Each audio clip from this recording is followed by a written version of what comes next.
Essa igreja chama Ordem Terceira de Nossa Senhora do Monte Carmelo, ou mais conhecida como Igreja de Nossa Senhora do Carmo. Nós vamos passar por várias igrejas, né, aqui na cidade de São João del Rei. Essas igrejas, tudo começava porque São João del Rei está no caminho que ligava Paraty ao São Paulo, ali pelo Vale do Paraíba, onde é Aparecida do Norte, né? As bandeiras que vinham do sul, né? Sentido aqui, Guaratinguetá, Lorena, né? Taubaté. Que a origem de São João del Rei foi fundada por um taubateano, né? Que era chamado Tomé Ortiz del Rey, que era o bandeirante que aqui se estabeleceu, né? Trouxe a devoção à Nossa Senhora do Pilar, né? Em uma capela que na época muito pequenininha, que nós vamos visitar, que é uma das igrejas mais interessantes que vai ter no Brasil, né? Porque a arquitetura dela vai ser bem variada. Então, quando funda-se uma igrejinha pequena, ali a população para de procurar ouro, né? Porque São João del Rei tem sua origem lá na mineração, que o ouro aqui em São João del Rei, quando foi encontrado, segundo está na Torre do Tombo, Portugal. Torre do Tombo é onde guarda documentos relativos às coisas do Brasil colônia, né? Sobre o Brasil colônia. Então, nesses documentos falam que quando os bandeirantes aqui chegaram, as primeiras expedições, arrancavam-se, não é, do chão a grama, do capim, vinham com ouro agarrado na raiz.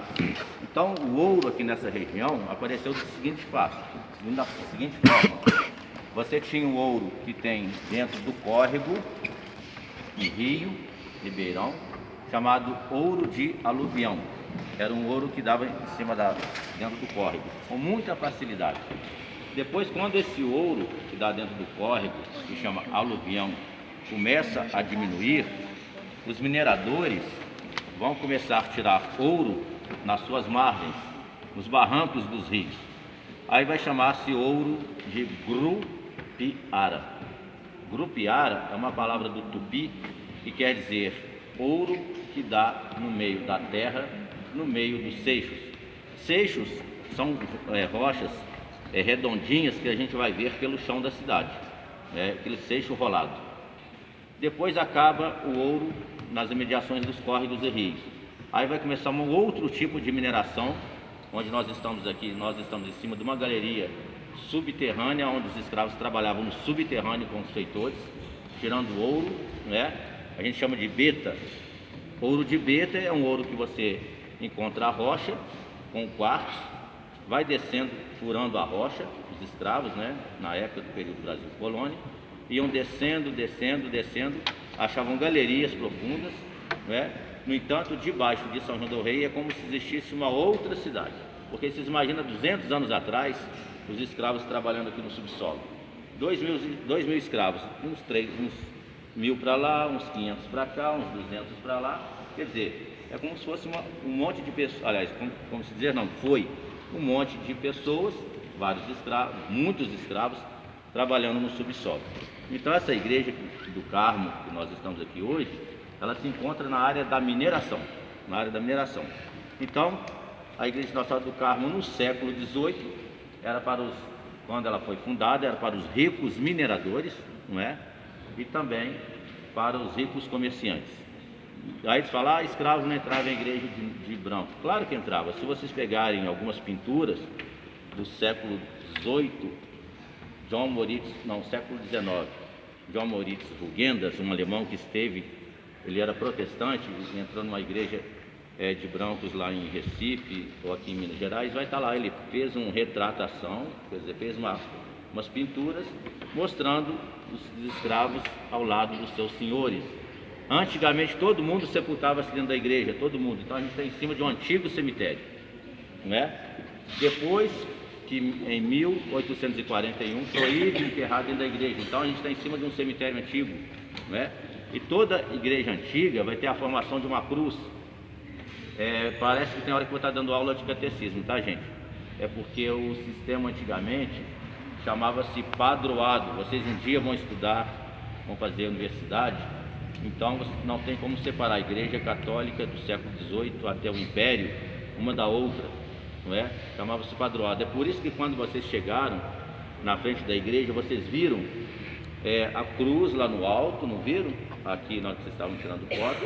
Na sequência, vocês viram uma coroa enorme. Aquele trabalho que vocês estão vendo ali na frente da igreja, vocês estudam e vão estudar na história do Brasil o trabalho de Antônio Francisco Lisboa, o Aleijadinho, não é? Então o Aleijadinho tinha uma equipe trabalhando com ele.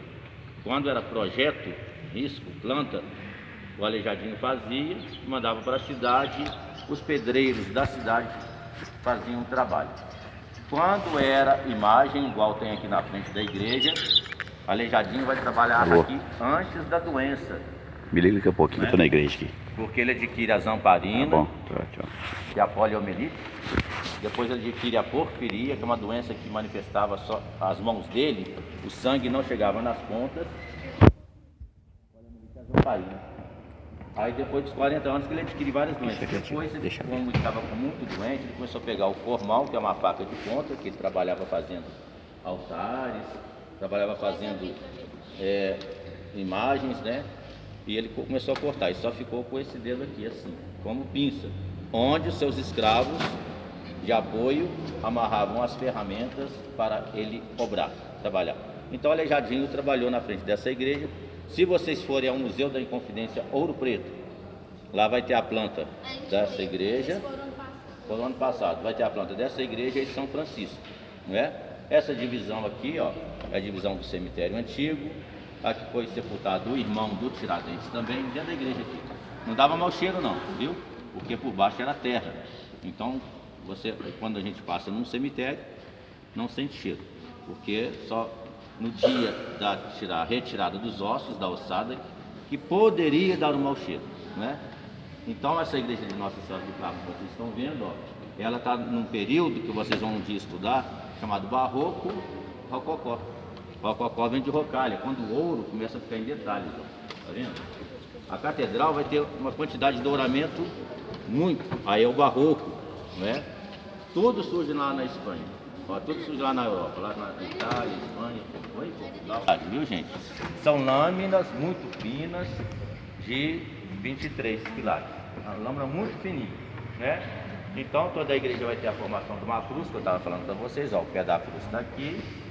A cabeça da cruz está lá, que é Cristo lá naquele paninho vermelho que chama conopeu, não é? Ali fica Jesus na espécie da hóstia consagrada, para quem é católico, e aqui passa os braços da cruz. E uma curiosidade para vocês, para a gente encerrar, para conhecer outros lugares. Essa igreja teve início de construção em 1732, 33, não é? 1732. Depois ela vai passar por vários tempos, né? E lá no final do século XVIII, ainda no XIX, ela ainda estava sendo construída. Então, essas igrejas levavam em torno de 70, 80, 90 anos de construção.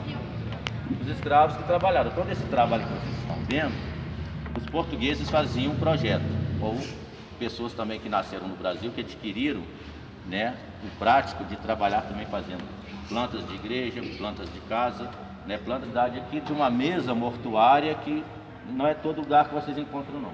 É uma mesa que tem aqui no fundo, depois a gente vai estar vendo aqui do lado de cá, à esquerda meu, direito de vocês, uma mesa com os crânios, assim ó, né? E depois vai ter umas ossadas atravessadas, uma asa que representa o tempo, né? Essa mesa no livro de história é escrita como essa quer dizer elevado, onde se coloca o corpo humano. Não existia caixão, eles colocavam as pessoas numa mortalha. Lembra que Cristo foi envolto no manto, que a gente chama de Santo Sudário, que envolveu o corpo de Jesus Cristo? Era uma prática comum de sepultamento na mortalha. Quando pega documento, não está escrito lá, foi enterrado na urna, foi sepultado na mortalha, é diferente. Então a gente sabe que a pessoa era envolvida no pano, abria o chão da igreja, igual sepultura mesmo, tirar lá embaixo, já estava preparado para a terra afastada, punha a pessoa, jogava a terra por cima, depois de 5 anos vinha tirar a ossada da pessoa. Então aqui do lado esquerdo, né, vai ter uma mesa bem típica do século XVIII de colocação de corpo humano. E algumas coisas, pode perguntar.